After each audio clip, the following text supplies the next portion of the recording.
interconnected and part of this regional system. All of the wastewater that's generated by these communities flows eventually to the city of Allentown, the Pines Island wastewater treatment plant for final treatment.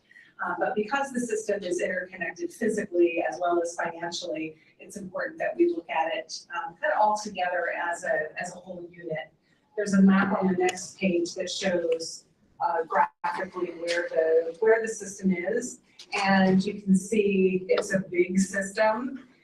This system serves approximately 270,000 people, so with Allentown and those 14 other communities that are receiving sewer service. And the plant is treating about 32 million gallons of wastewater every single day. It's very important to also note that while the map shows these large regional assets like the treatment plant and like the interceptors, the system is really made up of over 1,000 miles of small sewer lines that run through these communities. Many of these sewer lines are up to 100 years old or older in some cases. And so aging infrastructure and the challenges associated with that are a real problem that we're trying to resolve. So the major challenges on the next one relate to just a couple of key things. So I mentioned aging infrastructure. These pipes that you can't see, they're buried underground. You don't worry about them. However, they are leaking and they are old, between 50 and 100 years old throughout the system. And that leakage is actually groundwater or rainwater that enters into the system. I know that you've heard presentations on this topic before, so I won't go into great detail, but we'll say that the leakage into the system is a major challenge for a few different reasons. Number one, it causes environmental problems when the system becomes overwhelmed during wet weather events and sewage is overflowing into the environment where it shouldn't be. We want to keep the wastewater in the pipe. It's also a challenge because it's tying up capacity in the system that otherwise would be available for new connections. The city has redevelopment opportunities and the suburban communities do as well. But making the capacity available for that is difficult when the system is full every single day with some of that leakage. And I think it's extremely important for this council to understand the regulatory component as well. So we want to solve the problem because it's the right thing to do, but we're also being told by our state regulators that we must solve this problem. This plan is not optional. So the inflow and infiltration is the term we use for the leakage that's getting into the system during rain events, as well as every single day groundwater is entering the pipes throughout the system. We're seeing almost every single day 10 million gallons of groundwater leaking into the system, and that's a lot of water. That's almost a third of the water we're treating at the wastewater plant is groundwater that shouldn't be there. So addressing the leakage is a high priority, as well as making sure that water stays in the plant and doesn't get discharged to the environment. So it's important. I'm just going to keep going because I know we're short on time as you get reloaded there. What we're calling an Act 537 plan is a sewage facilities plan that falls under Act 537 of Pennsylvania. It is controlled by the Department of Environmental Protection, and it's a fairly rigid process that we need to follow to make sure that our plan conforms with the state requirements and that we're addressing the key components that are required by the plan. Some of those key components are included in the presentation. One key piece is that it is it's timelined. So we're looking at 10 years of projects, and we're also looking at each municipality's plans and programs to address the leakage in their municipal systems. So the city's developed a plan, but all of the other 14 municipalities have also developed their plans to address leakage. The plan also needs to include a component of looking ahead at where growth is going to happen and what the future projected new connections will be. So like I mentioned, the redevelopment that's happening in Allentown, we need to actually put numbers to that and plan the system for that so that we're addressing the environmental issues, but we're also allowing those new connections to happen. So Lehigh County Authority is in this position of trying to facilitate the process. 15 municipalities, all of them have elected boards like this one that need to approve the plan, trying to develop a plan that is acceptable to all 15 municipalities. That's what we're trying to do in facilitating that process. We operate the Allentown system under the terms of a lease agreement with Allentown, but Allentown is very much a key player in the planning process, as well as the other municipalities. So a couple things as we're going through and having our technical challenges. I think you have everything on paper.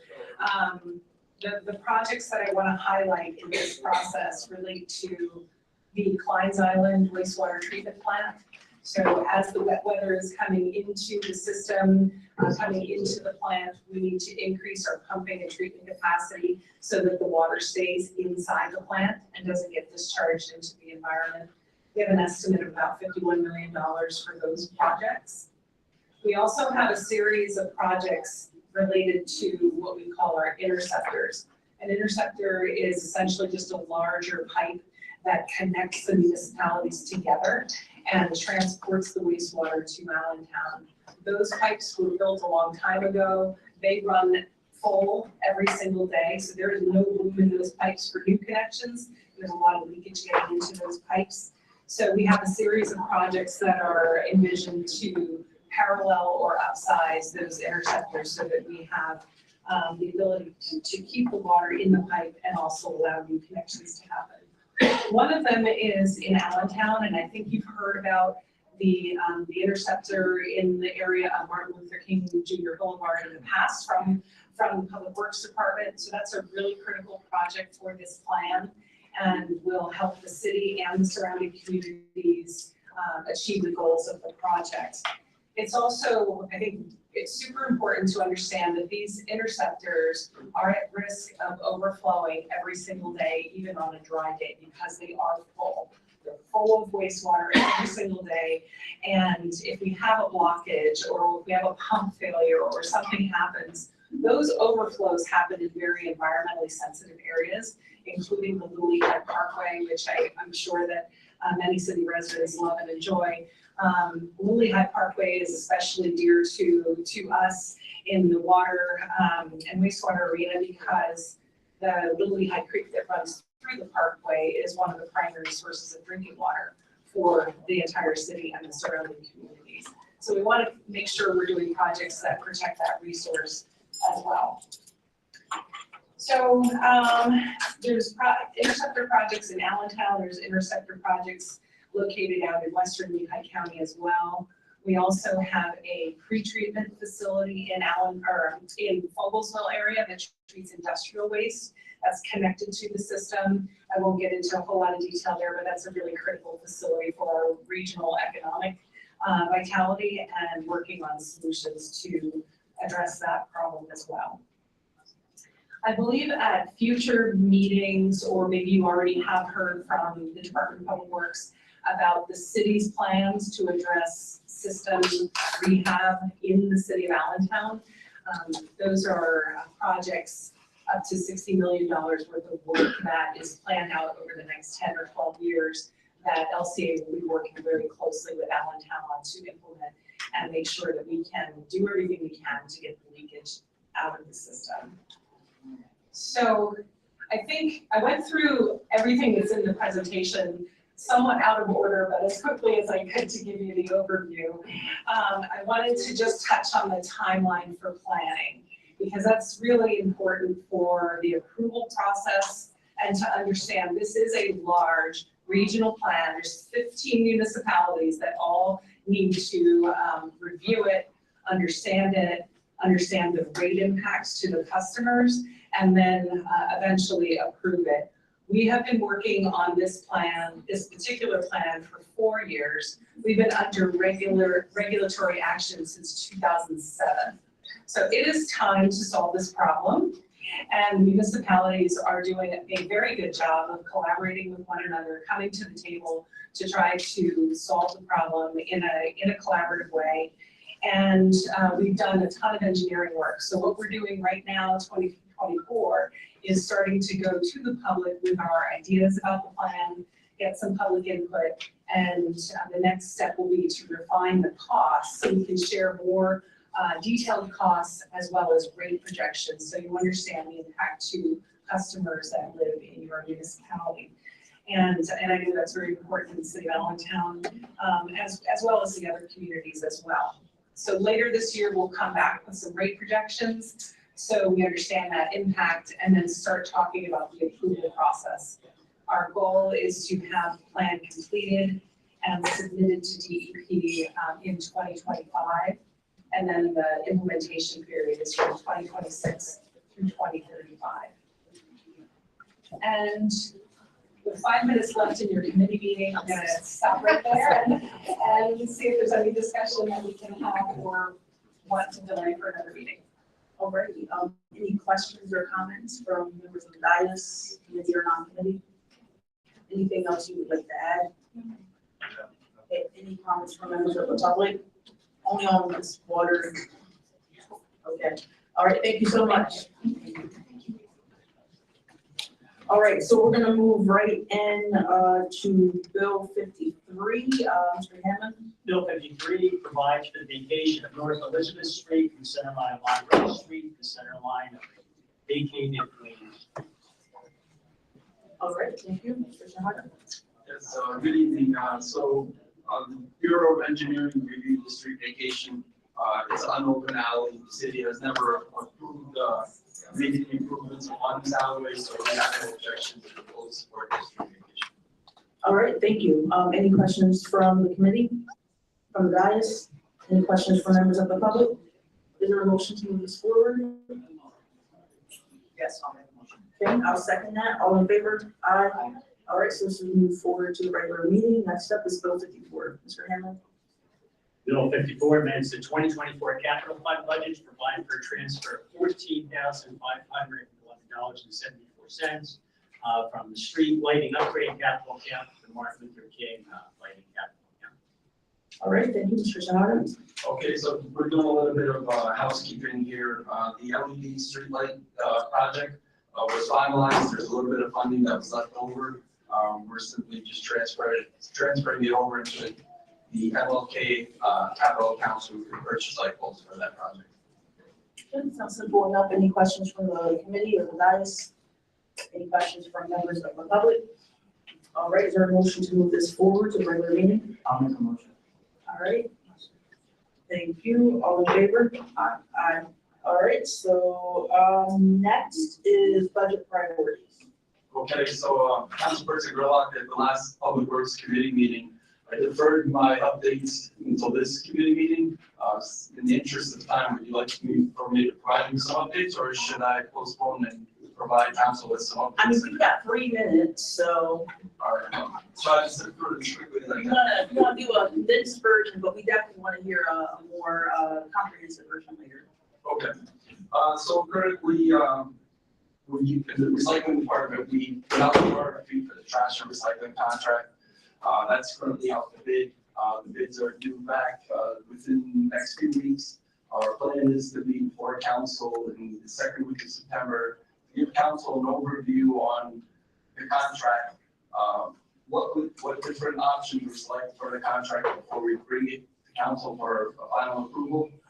So that's one thing that we're working on in 2024. Our goal there was to finalize the contract in 2024. So this way, when 2025 budget preparations begin, we had a more accurate number of what our costs were going to be. So that was the main logic of having this contract finalized in 2024. Essentially, that'll help us with budget numbers for 2025. In 2024, we're currently working on 12 grants in the Traffic Bureau. They're all related around safety improvements throughout the city, totaling having a combined total of $9.5 million. Essentially, there are 7 safety projects throughout the city. They include upgrades to our traffic signal equipment on 15th Street along the Hanover Avenue corridor, installing school zone flash at 4th and MLK, upgrading the street lighting, as I just mentioned, on MLK and my Boulevard, Safe Streets for All action plan, developing a citywide infrastructure plan to connect our bike lanes to the trails within our park system. We're just recipients of the $35,000 Walkworks grant to take that project on. And we're also in the process of developing a capital needs assessment, which will essentially roll into 2025. That project there consists of a building condition assessment of all of our occupied city buildings, and also a traffic signal condition assessment at all of our signalized traffic intersections. 2025, our main goal is to, you're not going to see many changes in 2025, or basically we're going to have a budget that's going to be flat. One of the things that we're looking at doing differently in our engineering bureau is we're looking to hire a contractor. We'd like to set some funding aside, hire a contractor to come in and address some of the issues that we've been having with our street trees. Currently, we've identified 21 trees that have been identified as hazardous, and we also have 69 trees throughout the city at different locations that need to be replanted. Trees were removed. Unfortunately, property owners never taking the liberty to replant the tree. Between the public works departments and the parks department, we're just really understaffed to keep up with the demand and the maintenance that's needed for street trees. So we'd like to budget some money into the 2025 budget, hire a contractor to come in and do the full package where they would address the hazardous trees, take the tree down, grind the stump, replant the tree, and essentially we would bill for those services. So that's something new that we'd like to incorporate into the 2025 budget. We're currently working with our IT department on creating a paving software that essentially will bring us into the 21st century. It'll be a new GIS-based program that will allow us to operate and track our paving projects more efficiently. There's no cost associated with that. Really want to give a shout out to Jerry Anthony and his team. They're working on that project in-house. And another thing that we're doing is we're going to finalize our safety action plan in 2025 so we can apply for millions of dollars in federal funding to implement safety changes throughout the city. Currently, the survey has been sent out to our residents, and so far we received 320 responses and over 650 points on the map where residents actually gave recommendations on what they would like to see as far as improvements throughout the city. So that's really the high-level overview of 2025 budget preparations, and providing you with a brief update on where we're at in 2024. All right, thank you so much. Any questions from committee or dais? Any questions from members of the public? All right, thank you. I have a question about the camera. Oh, so, sir, so I promise you, we are literally about in a couple seconds about to start the meeting where you get to come up. But thank you for being here and for being passionate about the issue we want to talk about. It's about to happen. So with that, I will adjourn this meeting. Thank you.